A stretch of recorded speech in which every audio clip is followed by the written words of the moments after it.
अच्छा, ये मिथ है या फिर सच्चाई है कि आईवीएफ से ज़्यादातर जुड़वा बच्चे होते हैं? सच्चाई भी है मिथ भी है। और हुँ, ये है क्योंकि काफ़ी जगह अभी भी इंडिया में लोग 2 एम्ब्रियो ट्रांसफ़र करते हैं, मतलब 2 एम्ब्रियो डालते हैं गर्भाशय में।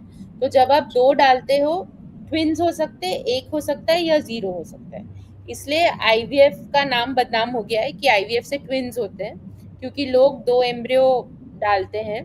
पर जैसे कोई अच्छा सेंटर हो या जिस जो समझता है वो एक ही डालता है, तो उससे हम जैसे हम भी एक ही करते हैं, क्योंकि हम कहना चाहते हैं कि मेरा जॉब आपको सिर्फ प्रेग्नेंट करना नहीं है, पर हुँ। आपको पूरी प्रेगनेंसी भी सेफ रखना हमारा काम है।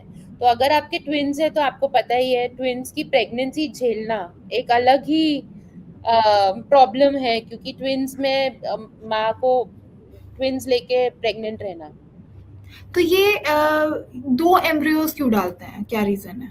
सक्सेस रेट थोड़ा हाई हो जाता है ना, कि वो सोचते हैं एक नहीं चिपकेगा तो दूसरा चिपकेगा। तो दो, और दो तो मैं आपको बोल रही हूँ, अब करते हैं, पहले अब नहीं होता है ये। पहले लोग 3-4 भी डालते थे।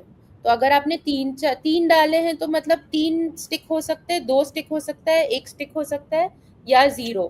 तो हैं। ट्रिपलेट्स भी इसीलिए आपने सुना ही होगा, बहुत जन के हाँ, ट्रिपलेट्स। फराह खान के भी आईवीएफ के थ्रू जी ही जी जी, ट्रिपलेट्स। तो वो इसी वजह से उनने 3 ट्रांसफर किए होंगे और तीनों स्टिक हो गए।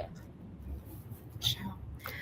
आईवीएफ को लेकर इंडिया में कई सारे मिथ हैं कि मतलब अब जैसे कि एक मूवी भी आई थी जिसमें डोनर थे आयुष्मान खुराना जी, है ना? जी जी। तो क्या ऐसा होता है कि कोई भी एक आदमी अपना डोनेट करते जाता है, वो जितना मन चाहे उतना डोनेट कर सकता है ये एक्चुअली कोई? केटी, वो मूवी के बाद हमें बहुत प्रॉब्लम हुई थी, हमें इतने कॉल्स आते थे, लोगों को लगता था वो सच है।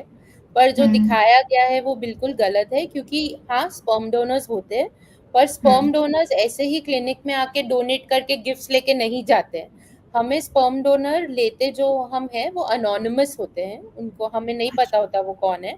और वो एक एआरटी बैंक बोलते हैं हम, हुँ, मतलब एक बैंक में वो फ्रोजन रहते हैं हुँ, सैंपल। तो वो हमें सिर्फ सैंपल का वायल भेजते हैं। वो पुरुष कैसे दिखता है, कौन है, हमें नहीं पता होता है। ये लीगल लेकिन तरीका है। फिर लेकिन फिर जब आपको पता ही नहीं है तो हाउ कैसे पता चलेगा कि मतलब वो सही है, वो जेनेटिकली ऊपर से नीचे तक उसका सब कुछ सही है, स्पर्म काउंट अच्छा है, हेल्दी है?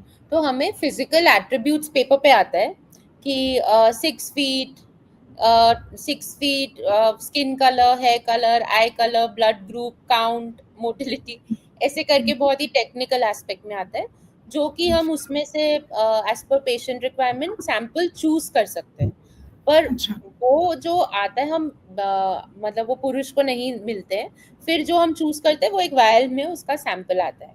इसीलिए एआरटी बैंक्स के थ्रू, क्योंकि वो एआरटी बैंक की जिम्मेदारी है कि उनका पेपर वर्क और वो जैसे सैंपल रख रहे हैं उनको सही तरीके से रखना है। तो जैसे स्पर्म डोनर्स होते हैं वैसे एग डोनर्स भी होती हैं, जी, खासकर इंडिया में? एकदम। जी, एग डोनर्स बिल्कुल होते हैं। एग डोनर्स की आफ्टर ये एआरटी लॉ आया था 2021 में, जो कि बहुत अच्छा था, अच्छा है, क्योंकि जो सही से काम कर रहा है उनके लिए बहुत ही अच्छा है, क्योंकि उस पे काफ़ी रिस्ट्रिक्शंस लगे थे एग डोनर पे, क्योंकि वो एक्सप्लॉइट होते थे, जैसे कि आपने सुना होगा, पढ़ा होगा। तो हुँ, एग डोनर्स को ऑफ कोर्स हम मिलते हैं, वो भी अनोनिमस होते हैं। तो एक पेशेंट अपने आप कोई किसी को लेके नहीं आ सकता है कि अच्छा आप इसके अंडे मुझे दे दो, ऐसा नहीं होता है। पेशेंट के अच्छा। लिए वो एग डोनर अनोनिमस होता है। हम as a clinic egg donor को ऑफ कोर्स मिलते हैं, क्योंकि हमें उनको इंजेक्शन देने हैं, स्कैन करना है, एग रिट्रीवल करना है। तो क्लिनिक को पता होता है कौन है, पर हम उनको पेशेंट से नहीं मिलाते। हम उनके सिर्फ फिजिकल एट्रीब्यूट्स और ब्लड ग्रुप मैच करते हैं। तो ये पेरेंट्स का नहीं होता कि किसका अंडा है, किसका स्पर्म है, क्या है? ये उनके कंसेंट के बिना नहीं होता है ना। अगर जैसे आज एक कपल आया, उनको एग डोनर चाहिए, तो ही हम आफ्टर कंसेंट उनको एग डोनर प्रोवाइड करते हैं। तो वो उनकी अच्छा। जानकारी में होता है। हम ऐसा नहीं कर सकते कि वो आए और हमें मन किया एग डोनर, स्पर्म डोनर कुछ भी दे दो। वो गलत है, वो इलीगल है। तो ओनली अगर वो कपल ने बोला तो ही हो सकता है। तो ऐसा जैसे इंडिया में काफ़ी ज़्यादा रिलीजियस और कास्टिज़्म को बहुत ज़्यादा देखा जाता है, तो जी। ऐसा भी होता है कि नहीं नहीं हमें हमारी कास्ट का ही चाहिए, कास्ट की का ही अंडा होना चाहिए, हमारी रिलीजन का होना चाहिए, ऐसा कुछ? लोग बोलते हैं, मैं सच बोलती हूँ, लोग ये भी बोलते हैं कि वेज चाहिए, नॉन वेज चाहिए, पर हम उनको अच्छा। वही समझा, हाँ जी, काफ़ी रिक्वेस्ट आते हैं कि वेज चाहिए, नॉन वेज चाहिए, कास्ट के हम्म। हिसाब से चाहिए।